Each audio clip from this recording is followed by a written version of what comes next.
bienvenue pour cette seconde interview sur Culturama. De nouveau, nous accueillons aujourd'hui un créateur de BD, à une BD au doux nom de La cuisine de Tiffany. Pour avoir déjà parlé avec cette personne, c'est un vrai connaisseur de BD. Et si on le laisse faire, ce podcast durera environ 3h30 et vous demanderez si le Tintin dans votre bibliothèque est vraiment une BD. Bon, allez, il est temps de l'accueillir et cet invité c'est Julien aka Jugras. Salut à toi. Salut, c'est le Culturama. Ça va bien? J'aurais même le faire comme ça. Ouais. Culturama. Un peu à la carte zéro à l'époque, dans le Zérorama. Donc voilà. Et bonjour à tous, bonjour les internautes. Surtout les filles, ouais. Ça va? T'as l'air en forme, hein, t'as l'air bien parti.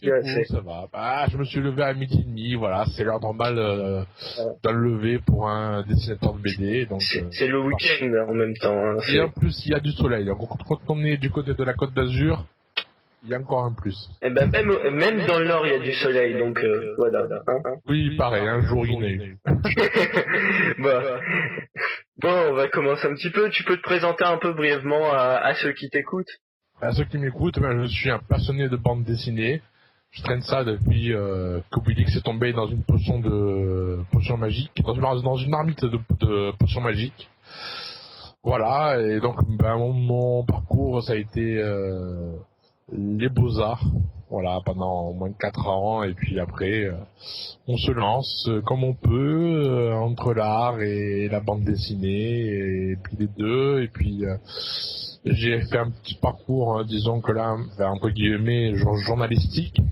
Ouais, d'ailleurs, tu peux en parler, hein, de ce parcours.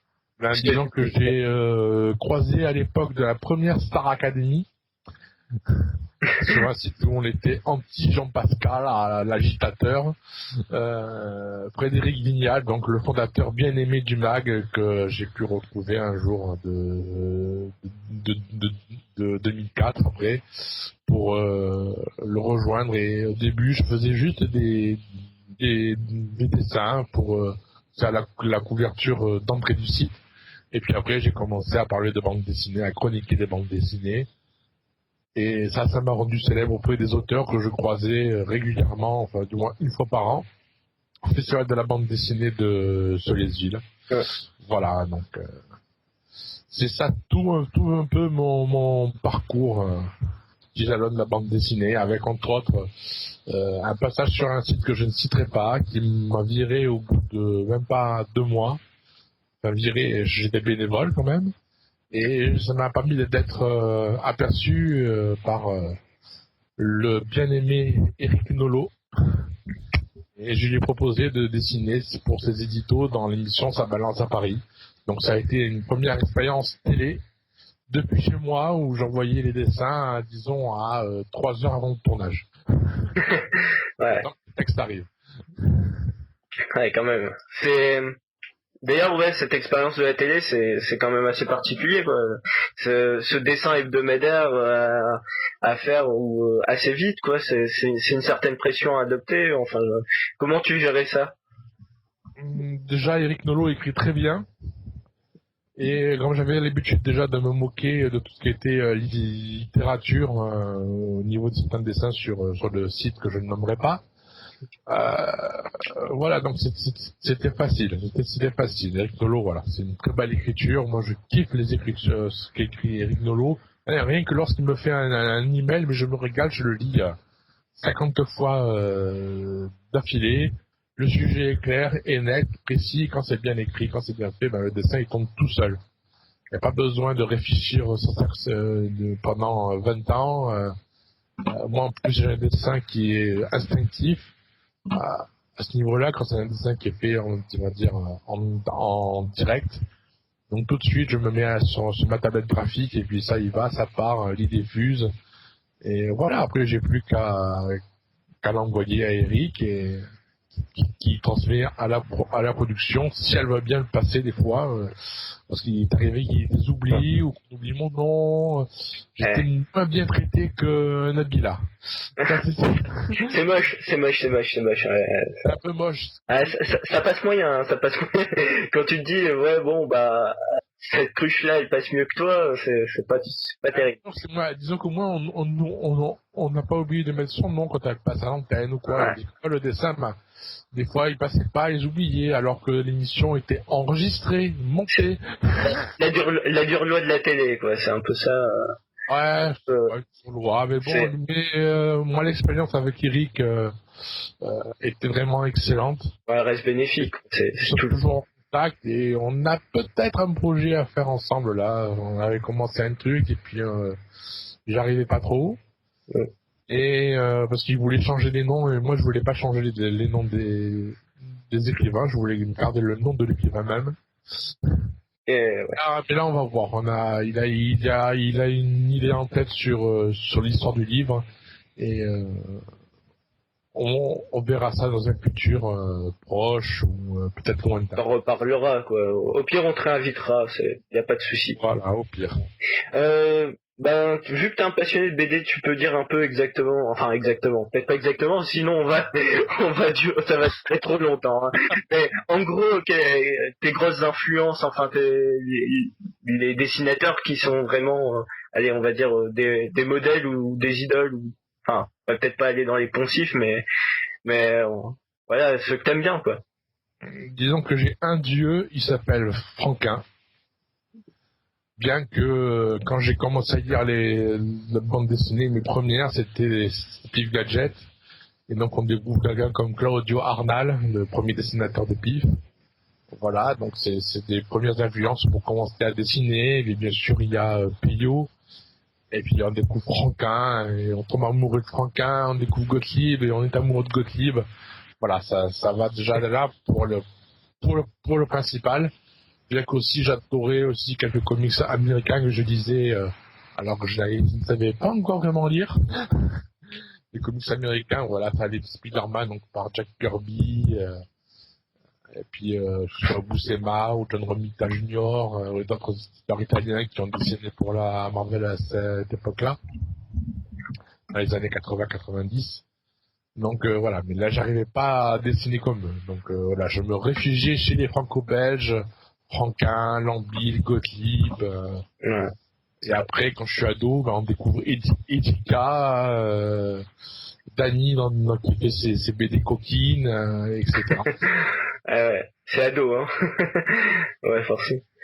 Donc, on va enchaîner avec ta BD. On va en parler un petit peu vu que t'es un peu là pour ça, quoi. Donc ton projet en ce moment c'est la cuisine de Tiffany qui est disponible à l'adresse donc www.cuisine-de-Tiffany, Tiffany avec 2 F et un seul N, .illustrateur.org. On mettra le lien de toute façon en dessous. Pourquoi ce thème de la cuisine? Ça a débuté quand, j'en avais marre de faire des illustrations sur la culture, sur la littérature. Et je voulais me moquer de la cuisine. Je voulais faire ce que je faisais pour la littérature, pour la cuisine, essayer de chercher un peu les mauvaises critiques culinaires, où il n'y avait pas des clashs entre le chef peut-être du Crillon et le chef du Foucault, un truc comme ça, voilà, chercher des infos un petit peu comme ça, pour essayer de dessiner, de me moquer du monde de la cuisine. Et je savais que c'était tendance, en plus, je regardais maintenant un peu moins sur le câble la chaîne Cuisine TV, maintenant ça s'appelle Cuisine Plus. Voilà, et d'un coup, voilà, j'avais envie et je ne trouvais rien. Je ne trouvais aucun site, ni blog, ni machin qui pouvait raconter des clashs entre les chefs. Je n'ai pas trouvé le Eric Nolot de la cuisine en fait.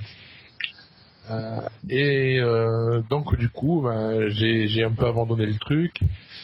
Et puis en tweetant sur Top Chef, sur la saison 3, je croise sur Twitter donc une de mes candidates et je lui dis écoute, j'ai une idée, on va faire un truc ensemble parce que t'as l'air marrant quand tu tweets, ça me donne envie d'illustrer ce que tu dis.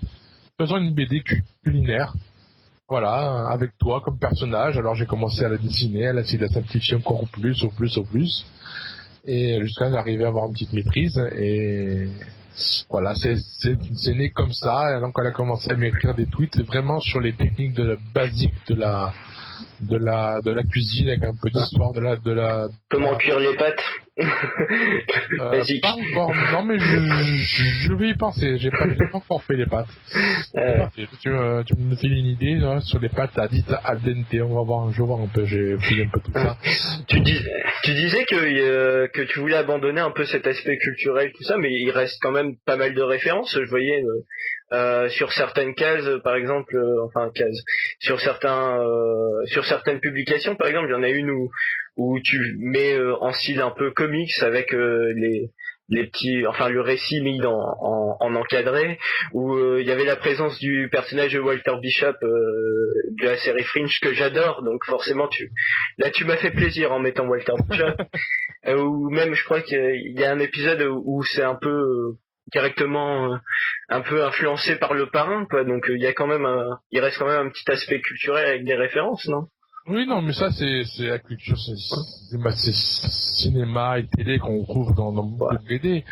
Non, tu parles de culture que je faisais avant, sur un site qui traitait de la littérature même. Dont tu ne veux pas parler. Je ne parlerai pas, parce que... Jamais. Non, plus jamais. En plus, la manière dont ils m'ont viré, c'était médiocre, comme me dirait Eric Nolot. Quand je lui en ai parlé, il m'a dit, c'est médiocre tout ça. Je te prends avec moi, voilà. Donc, oui, non, mais la culturelle, oui, les cultures autour de la série télé et du cinéma, c'est normal que ça vienne dedans. Je baigne pas mal dedans depuis l'enfance. On a tous baigné dedans, dans les comics, dans les séries télé récentes. Là, je crois que si jamais on ne l'aimait pas à un moment donné, c'est que bon, quand même. Enfin, on est toujours baigné par les références, enfin, baigné. Ah, mais c'était une évidence, bon, de faire le parrain, parce que, ouais, quand je parle du comic cuisine, voilà, et, c'est comme le soldat mafieux, voilà, dans le parrain, le parrain, il lui dit, tu le tues. Et voilà, il y va, il réfléchit pas, il fait les choses, donc le comic cuisine, c'est un peu... C'est un peu comme celui qui va exécuter tout ce que demande le parrain. Voilà, après la référence à Walter Bishop, ça tombait sous le sens, ça détient un peu le mec qui fait sa propre petite cuisine, où il réinvente un caramel à base de cervelle de vache, trucs comme ça, ça pouvait tomber que sous le sens de pouvoir... Walter Bishop, c'est vrai que c'est un personnage un peu spécial, hein, mais ça m'a surpris sur le coup de le voir, je me tiens... voilà, quoi, c'est pas vraiment le personnage que t'attends à voir dans une BD, quoi. C'est sûr. C'est évident, il faut le voir en BD. Je crois qu'on peut faire un truc, on peut inventer même encore un personnage à partir de cette folie que possède Walter Bishop, ce personnage dans Fringe. Il y a quelque chose à faire, ça c'est certain. D'ailleurs, tous ceux qui n'ont pas regardé Fringe, jetez-vous sur cette série, hein. Franchement, je pense que tu seras d'accord, hein. Ah bah oui, c'est comme regarder X-Files, mais là c'est encore, ça va encore beaucoup plus loin. Elle a ses petits défauts, mais elle reste très très... Des défauts, je n'en ai pas vu. Ah ouais, on en reparlera. Parce que Olivia Bonham, je crois pas que ce soit qu'elle ait des défauts physiques. Non, c'est pas un défaut, non, ça c'est sûr. On va revenir sur ta BD, hein, on va arrêter de hors sujet. C'est quoi ta méthode en fait pour diffuser sur internet, parce qu'on sait qu'il y a un peu plusieurs style, enfin il y en a qui font ça sur l'ordinateur, il y en a qui font ça d'abord sur papier qui après je pense qu'ils scannent et après ils mettent ça sur internet. C'est quoi à peu près ta méthode pour mettre les publications en ligne comme ça, parce que c'est jamais vraiment évident, hein, pour un truc qui est censé être dessiné à la main, de finir ça, de donner un bon rendu sur ordinateur. Ben je dessine directement dans Photoshop. Directement, avec une forme de pinceau. Ah oui, le stylet. Ce qu'on appelle le crayonné, en enlevant de l'opacité, voilà. Après, je crée un calque bleu pour essayer pour éclaircir un petit peu plus ce crayonné, et peut-être l'appuyer un petit peu plus après en enlevant un côté mouillé du pinceau, du crayon même, carrément, parce que j'utilise que l'outil crayon. Et voilà, après, ça part tout seul. Mais les méthodes qui changent, qui évoluent, c'est vrai que le fameux calque bleu, enfin rempli bleu, que je mets par-dessus, que je mets en masque d'écreutage, ce qu'on appelle un masque d'écreutage, en faisant un petit clip. On va faire un tuto Photoshop là en fait. Tuto Tuto, c'est parti. Voilà, donc j'ai appris ça en regardant une vidéo de la dessinatrice italienne Sara Piccelli, que j'adore et que j'embrasse, qui dessine Ultimate Spider-Man et Garden of Galaxy actuellement à la Marvel. Donc voilà, et donc j'ai vu sa petite méthode avec ce calque bleu en plus, et que j'ai remarqué après chez d'autres artistes américains en regardant leur fameux making-of. Donc ouais, c'est voilà, et donc j'utilise beaucoup cette technique. Donc tout se fait à l'ordi, il n'existe aucun dessin original, j'allais dire, sur papier, à part quelques gribouillis des fois. Quand je suis pas sur Photoshop, il n'est pas ouvert, voilà, je fais quelques petits croquis des fois un peu plus érotiques de mon personnage. La cuisine de Tiffany, mais version haute, version haute de cuisine. Ah oui. Pardon. C'était la WWE. Ouais, c'était terrible là. Je savais que ça a fallu son passage. Ouais, là c'est la Juice of the Week, ouais, pour ceux qui... Oh là là, c'est méchant, c'est pas bien. Il est très sympathique, Christophe Ajus. Pour ceux qui connaissent, c'est le présentateur de l'émission Puissance Catch. Enfin, il présente un peu toute la WWE en compagnie de Philippe Chiraud. C'est la voix française de la WWE. Exactement.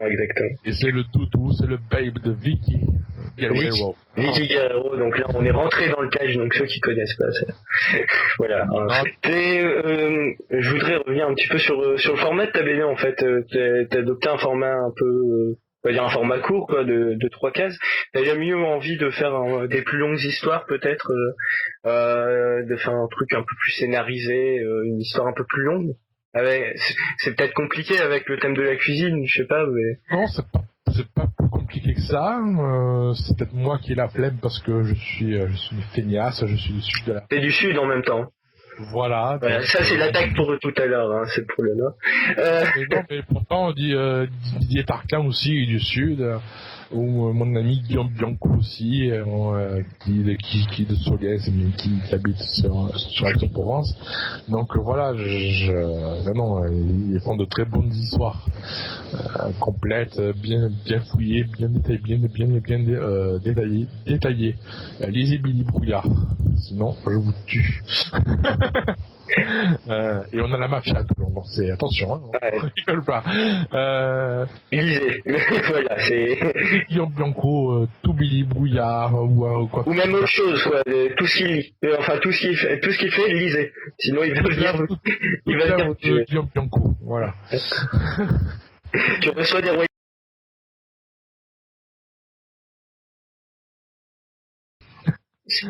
Alors là, si vous n'avez pas compris, c'est normal, moi non plus. La collection Métamorphose, je ne connais pas, donc je sais pas. Tu peux parler un petit peu, c'est quoi la collection Métamorphose? La collection Métamorphose est une collection, on va dire, très libre dans son format. Ah, c'est un peu dans des livres, on va dire, qui sont faits pour être rangés dans la bibliothèque, un peu genre celle du grenier ou celle de nos grands-parents. C'est pas mettre sous les yeux des enfants, quoi, en gros. Si, parce que c'est jeunesse. Ah d'accord. Non, mais il y a un côté jeunesse, et puis après il y a d'autres histoires peut-être un petit peu plus sombres, un peu plus adolescentes, un peu plus adultes, sur quelques trucs, mais non, c'est une très bonne collection avec de très très bons artistes, de très bons dessinateurs, dessinatrices que j'ai pu croiser à un moment donné.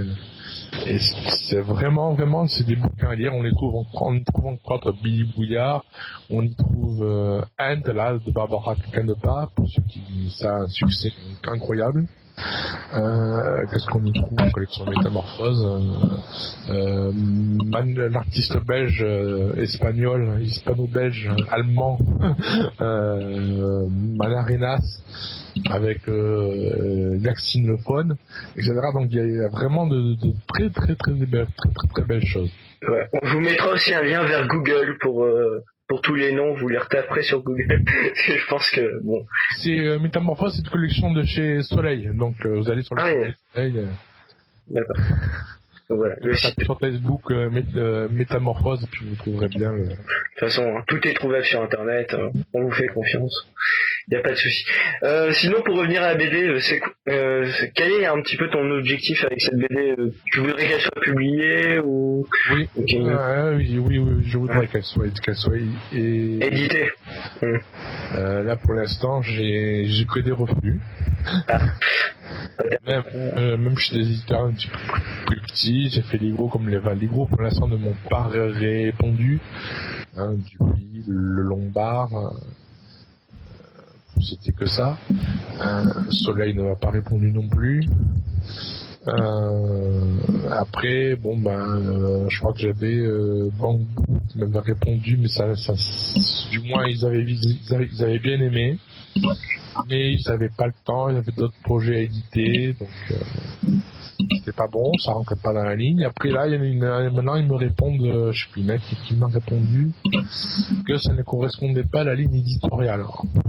Ah, c'est un peu la réponse un petit peu. Alors, on ne sait pas quoi vous répondre. En fait, ça correspond pas. C'est un petit peu ça, quoi. Éditorial, je sais pas. C'est pour correspondre à la ligne éditoriale. Par exemple, je sais que je vais pas envoyer chez Casterman parce que je sais que la ligne éditoriale est tout autre là-bas. Donc c'est sûr que les éditeurs, il faut mieux éviter d'envoyer parce que on sait que ça va pas le faire. On connaît la réponse tout de suite. Donc, mais je sais pas, je verrai un jour, mais peut-être que je pense un petit peu maintenant à l'auto-édition maintenant, trouver le genre de site où l'éditeur il y a plusieurs est à moindre coût pour en faire au moins peut-être une cinquantaine d'exemplaires pour ou peut-être les sites sur internet qui proposent Ah oui, mais justement, et ça coûte cher. J'ai vu des prix sur certains sites en faisant le calcul virtuel. À 15 exemplaires, on arrive déjà à 200 €. Ça va vite, ouais. Et forcément, le prix derrière que tu dois fixer, la BD, c'est pas comme tu le fixes, tu vas le fixer beaucoup plus cher que l'intégrale de Torcal. Hein. C'est pas terrible. Voilà. C'est la BD qui coûte plus cher qu'un coffret DVD. C'est un peu... C'est ça. Ouais. C'est sûr que c'est un peu réaliste, quoi. Mais voilà, t'expliques un peu comment ce refus des éditeurs. Je n'ai aucune idée. Est-ce qu'ils espèrent sortir sur des tendances? Alors, en ce moment, on a... Pourtant, la cuisine, c'est un vaste sujet, hein, avec Masterchef, tout ça qui passe. Bien sûr, la cuisine, ça marche à fond. Rien que ils ont que je ne sais combien de chroniques et d'émissions. Avec le dîner presque parfait, tout ça. TF1 aussi, des émissions culinaires. Même France 2 s'y est mis aussi, donc... France 2, France 3 depuis longtemps, France 3 Aquitaine, pour ceux qui se souviennent, avec Maïté. Voilà, Jean-Pierre Coff était chez Michel Drucker. Ça, c'est pas un des plus grands souvenirs de la télévision. Hein. Non, ça connaît plus quand c'était ce genre de peut se fêter, c'est de la merde. Voilà. Il sait dire que ça de toute façon, Jean-Pierre Coff. Il dit que c'est de la merde et c'est tout. Ah oui, il est calme comparé à l'époque Canal. Il est beaucoup plus calme, Coff. Aujourd'hui, mais maintenant, on lui reproche d'être discounté. Allez, c'est rien. Donc voilà. Non, mais voilà, oui. Donc pour les éditeurs, voilà, j'essaie de trouver la question. Les éditeurs, mais je sais pas, oui, donc ils sont sur des tendances, alors ils pensent que ça y est, parce qu'il y a eu le bleu est une couleur chaude, alors ça y est, c'est la Valmodor à Cannes. Alors il faut sortir à tout prix des bandes dessinées avec le mot lesbienne à l'intérieur. Moi j'ai rien contre, hein. Tu fais une BD sur les AC doubles. Non, elle est moche. Mais elle apparaît partout, au moins. Hein. Là, c'est sûr, c'est dans les tendances actuelles. Hein. C'est certain. Il n'y a pas plus actuel qu'elle. Hein. Non, c'est pas une tendance, c'est éphémère. Demain, on verra une autre actrice qui fera notre performance ailleurs, et puis voilà. Non, mais voilà, c'est bien que la tendance, ça y est, parce que là, depuis bleu est une couleur chaude, alors ça y est, maintenant, il faut trouver la BD où ça parle un peu d'esprit lesbien. Pourtant, Manara le faisait longtemps avant, hein. Ou alors parce qu'il faut surfer sur le côté girly, il faut des filles dans la bande dessinée, alors on publie des BD girly, à fond la caisse, on veut dire voilà. Ou alors, et le problème c'est de ce genre de BD là, c'est qu'elles se copient toutes.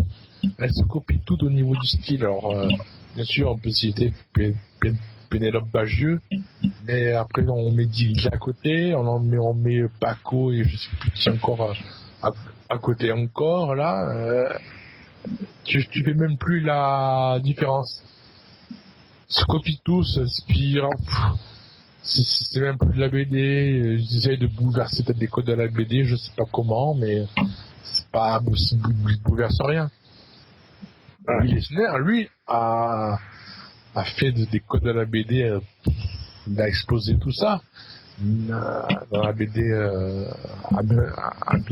américaine qui retombait après en France dans le journal pilote où on voit un Fred avec Philémon qui fait des débords complets, Jean Solé qui fait des dessins qui ont ni queue ni tête, et puis voilà. Donc, graphiquement d'un coup il y a une explosion, après on prend Taillerland, Druillet, etc.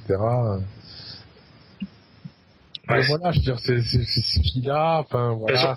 C'est un monde assez vaste quand même, la BD, de toute façon. Mais le pire, c'est que ça se plante, on croit à des choses, mais elles se plantent derrière.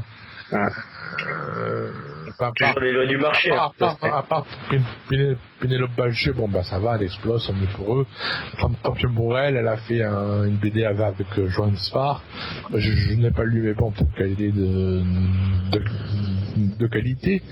Mais moi je regarde par exemple quelque chose comme Fluide.g. Ça fait quoi, 4 numéros et puis au revoir. La fille elle est partie, enfin la rédactrice en chef elle a quitté Fluide pour aller chez Delcourt. Elle a fait bisous, ça a tenu quoi, deux numéros et ciao. C'est sûr que ouais. C'est un petit peu comme à la télé, quoi. En fait, de toute façon, tout se normalise un petit peu dans ce genre-là. C'est un peu, on essaye et on voit si ça passe. Si ça passe pas, on arrête et voilà, quoi. C'est un petit peu, ouais, la même ambiance, quoi. Je pense, non? Ah, ils font 2-3 albums et puis ça s'arrête. Ouais, c'est assez éphémère. Parce que, à un moment donné, le contrat dit bon, allez, on vous fait jusqu'à 2-3 albums. Et puis voilà, après, bon. Si ça marche, on continue. Si ça marche pas, voilà. On va essayer de finir sur une note un petit peu plus positive. T'as un petit dernier mot pour la fin, pour peut-être pour ceux qui vont te découvrir, ou peut-être un petit mot sur un projet ou sur autre chose. C'est un peu ta minute, quoi. C'est vas-y, là, tu parles de ce que tu veux. Je vais juste dire cette phrase de Art Spiegelman qu'il a prononcée cet été lors d'un panel sur la bande dessinée dans la presse américaine, donc c'était à Solesville. Et moi je suis d'accord avec lui, et j'en parlais même avec lui quand j'étais à la dédicace. Le meilleur de la BD, c'est dans le passé. Voilà. C'est sur cette note donc très optimiste sur la BD qu'on va achever cette interview. Bon, on espère pas vous avoir cassé le moral sur la BD, parce que bon, là en gros c'est lisez ce qui est passé, quoi. Bon, Bon, on vous encourage en tout cas à lire La cuisine de Tiffany. Ah, mais en fait, ce que Art Spiegelman disait, c'est que lui, il préfère avoir le bouquin, l'objet en main, Ouais. plutôt que de l'avoir sur un écran tactile ou quoi. Ah d'accord. Moi, Ouais. je ne suis pas contre tout ce qui est tactile. Vraiment que c'est bien fait, que c'est. Tu l'utilises en même temps. Hein. D'un coup, la bande dessinée, elle ne reste pas fixe. Elle peut s'animer un brin, voilà. Donc, c'est ça qu'il faut un peu maintenant réfléchir. Ça se fait déjà, du moins par le biais, je sais plus quel titre déjà, qui est une BD qui est tout en noir et blanc. Je crois que c'était chez Delcourt d'ailleurs, où on pouvait zoomer avec les doigts, machin. Donc Ah, intéressant. voilà, sur une, mais c'était que visible sur les tablettes iPad, malheureusement. Peut-être que maintenant ils ont fait des updates pour les autres tablettes.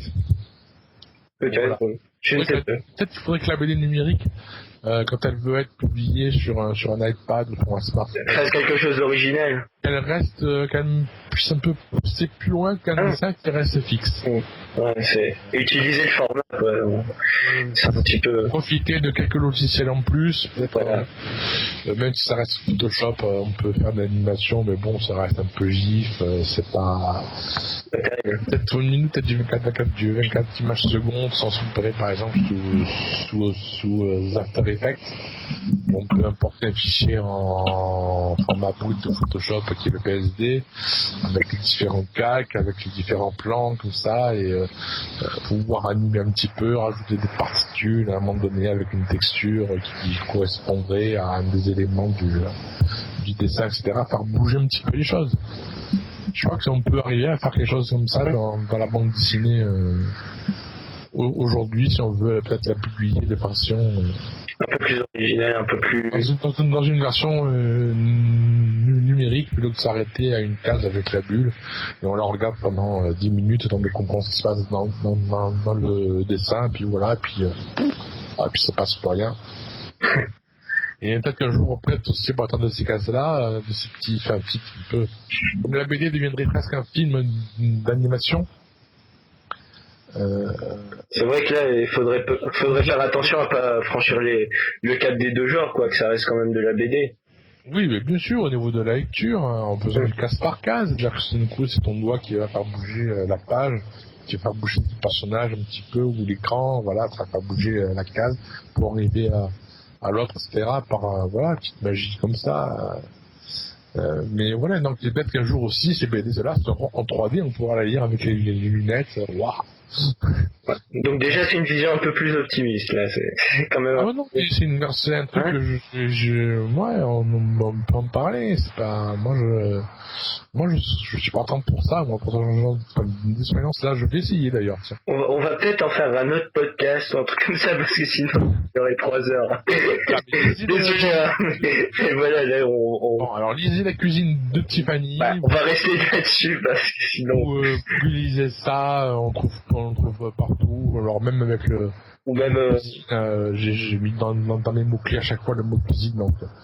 La cuisine de Tiffany. La cuisine de Tiffany, donc Tiffany c'est avec 2 F et un N. De toute façon, on mettra ça en lien, il y aura tout. Tout sera disponible. Aussi, je crois. Oui, il y a plusieurs lettres dans ce nom, il me semble. Voilà. On va vous mettre ça en ligne. Qu'est-ce que j'allais dire? Oui, vous pouvez aussi aller sur le blog de Jugraph. J'ai plus. Ouais, mais là c'est plus. Ouais, c'est un peu freestyle, mais bon, c'est bien.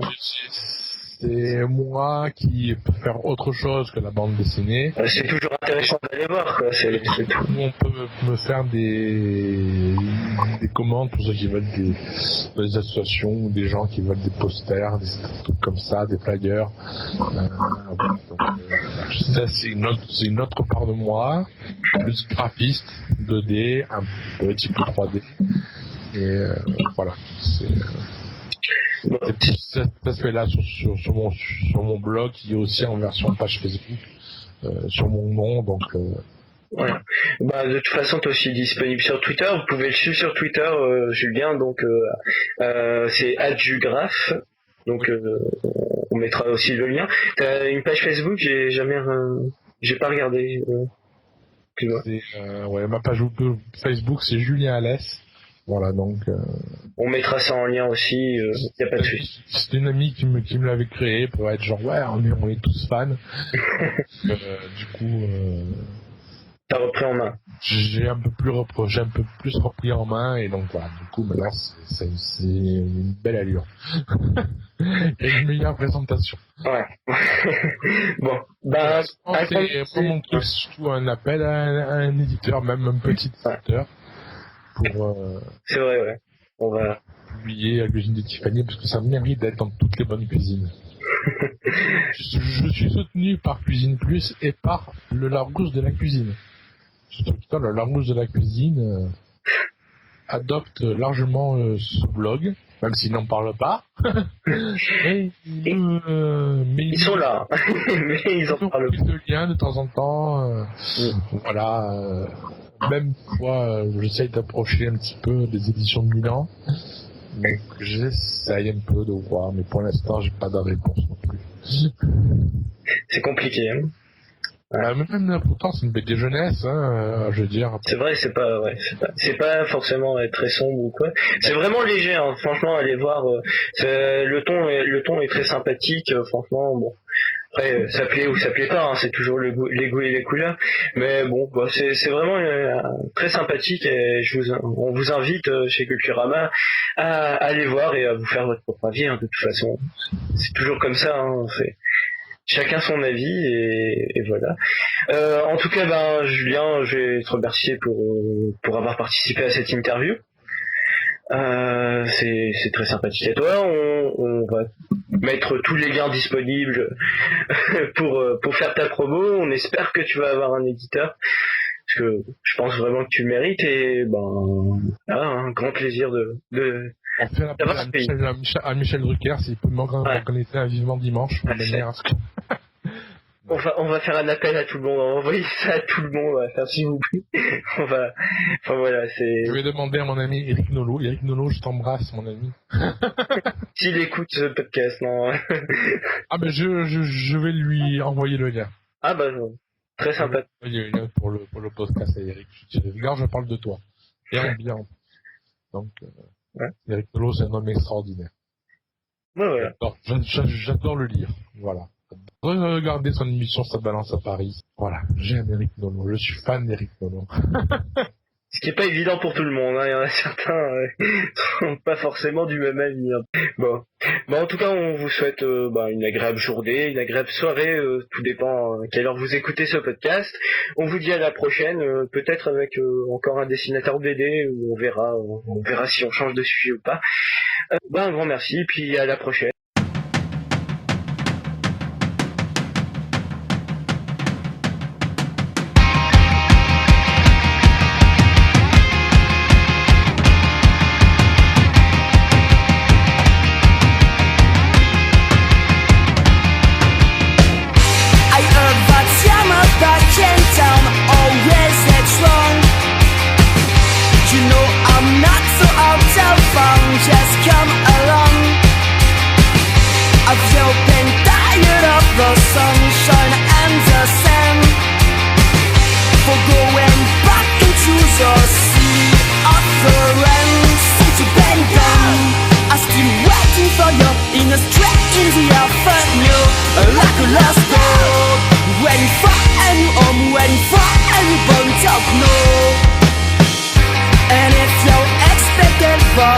Become someone new. I will respect you, baby, just like I will always do. Are you still burning out? Are you still burning out? Are you still burning out? Are you still burning out? Are you still burning out? Are you still burning out? Are you still burning out? Are you still burning out? I saw